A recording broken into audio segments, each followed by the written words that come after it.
Hello, today we are going to be learning how to add and subtract decimals that are positive and negative. And what you're going to find is we are using the exact same rules that we used when there wasn't a decimal involved. And we are going to, if they are already an addition problem like our first one here, we are going to leave it and think this one's positive, this one's negative, and what do we do?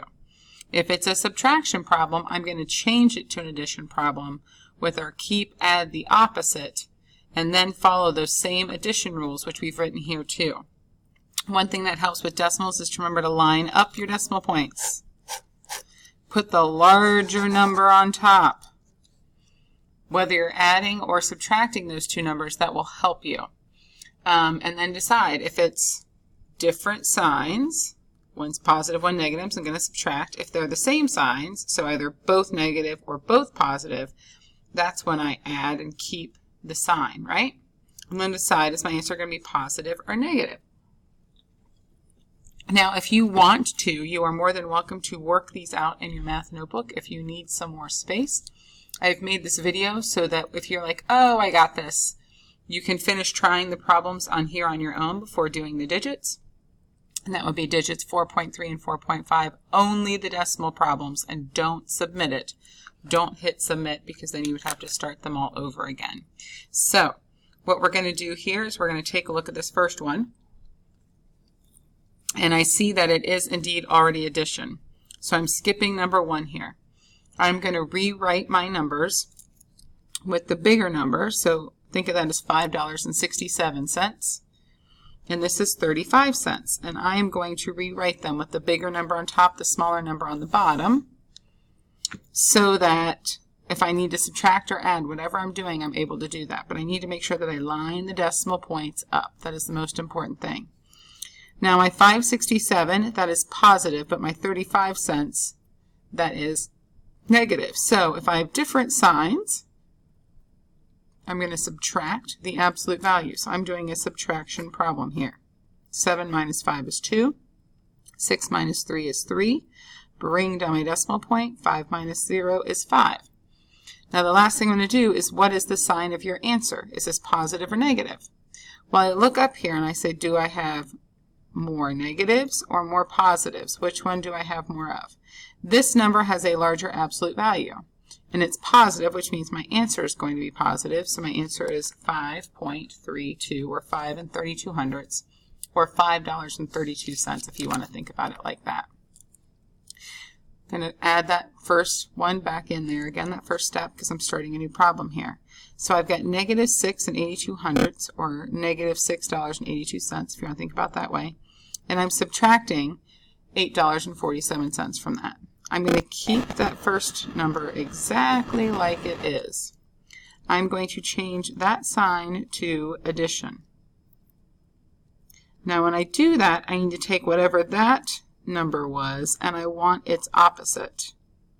So instead of subtracting a positive, I'm adding a negative. Because my rules then up here say,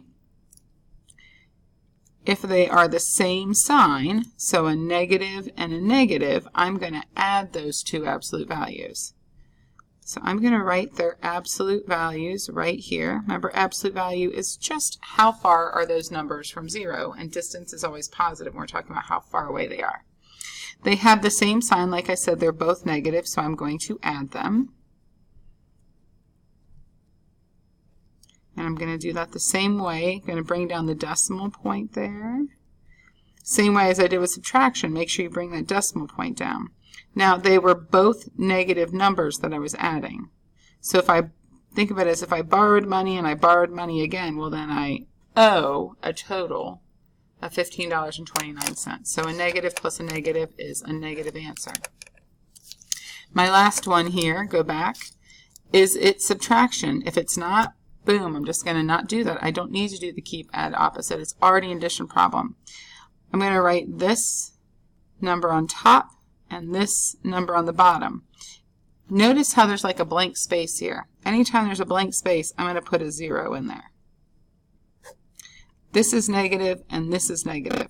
So I'm going to add the two numbers, making sure I bring down my decimal point. Since they are both negative numbers that I'm adding together, again, it's like I borrowed 60 cents and then I borrowed $9.56. So since they're both negative, I am going to make my answer a negative answer. Moving on down, I've got negative 4 and 821 thousandths minus a negative 3.2. Subtraction. So if it's subtraction, I'm going to change it to addition. So I'm going to keep the first number exactly the same. Remember, I'm going to make that subtraction sign into an addition sign. And my negative 3.2, I need the opposite of that. So now it's positive. So if I were to rewrite this, I'm just adding a positive number. We don't always put that second plus sign for that, right? Anytime I'm changing subtraction, you'll notice I have to make two different marks. Either I'm changing my subtraction to adding a negative, or I'm changing my subtracting a negative to adding a positive. But both times I have to make two marks of some sort. So whenever I change subtraction, I'm going to make two different marks there. Now I'm going to follow what I did over here. I'm going to put the bigger absolute value on top, the smaller on the bottom. And then remember, if there's nothing there, I'm just going to put a 0 in there. This is a negative number. This is a positive number. So I'm going to be subtracting them because they have different signs.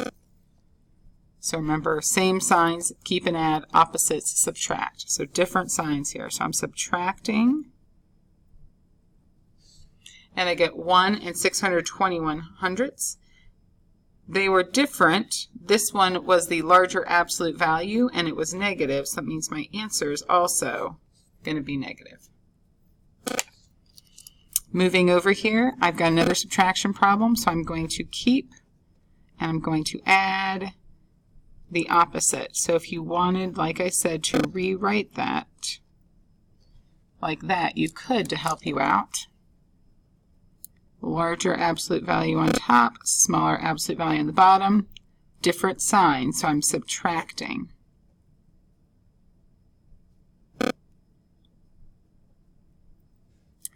My larger absolute value is negative, which means my answer is negative. Keep, add, opposite.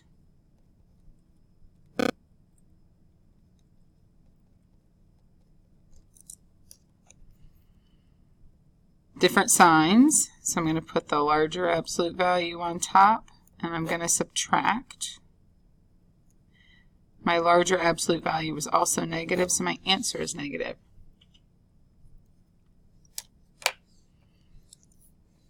Coming down here, when I have 3 things that I'm doing, I like to go through, first of all, make all the subtraction into addition. So I'm going to add the opposite there. Do the same thing here. I would add the opposite, add the opposite. Then when I look at these, I can go, oh, if they're the same sign, so if I have a couple of numbers that are negative, like in this one, I can add those together before I have to subtract out the positive number that's left there. So I can add these two together. So 21.45 and 6.781. Those are both negative, so I'm going to add them. Remember, if there's a hole, I fill it with a 0 there.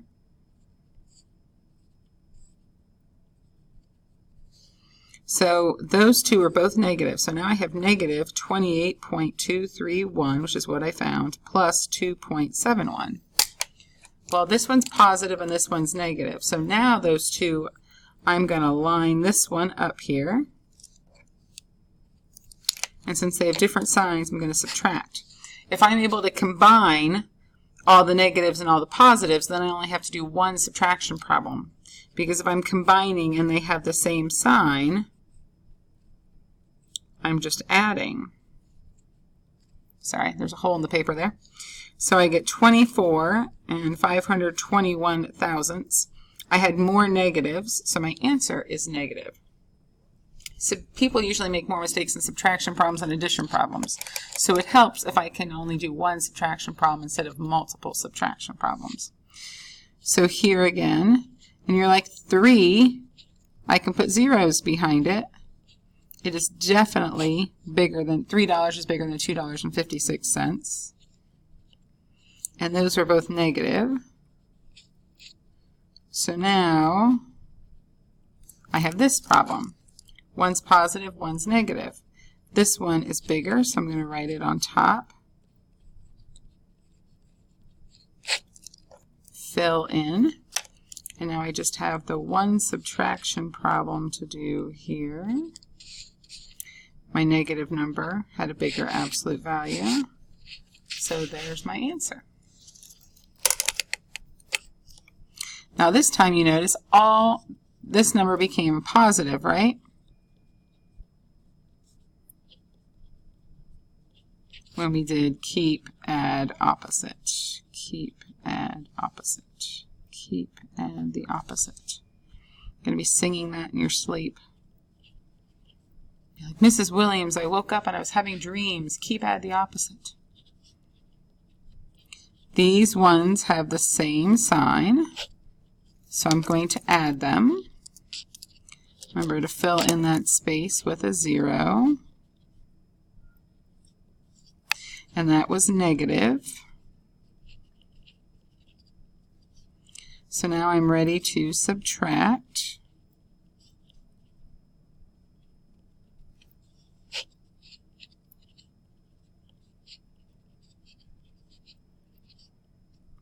And I had more negatives than positives, so that is my answer right there. Remember to pause this at any time and take notes. We're going to flip over onto the back next. Now on the back here we have some missing numbers. So I'm going to write this as a long addition problem with a blank.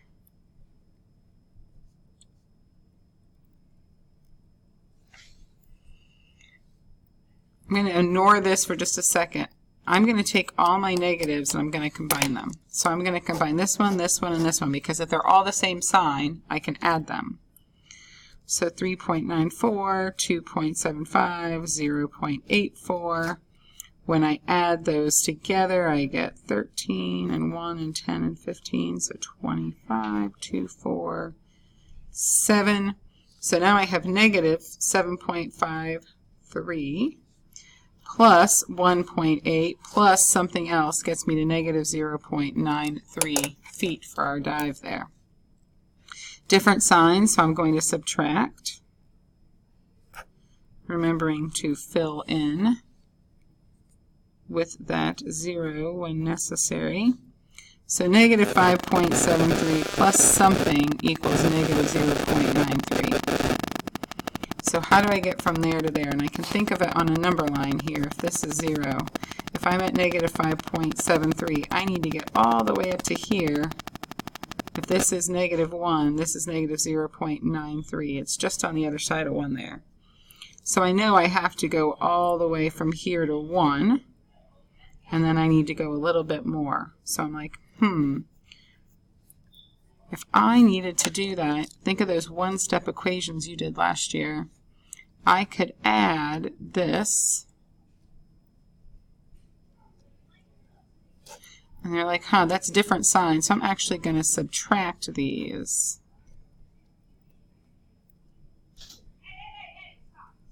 So I've got negative 4.80 plus x equals 0. I'm going to move the x over here.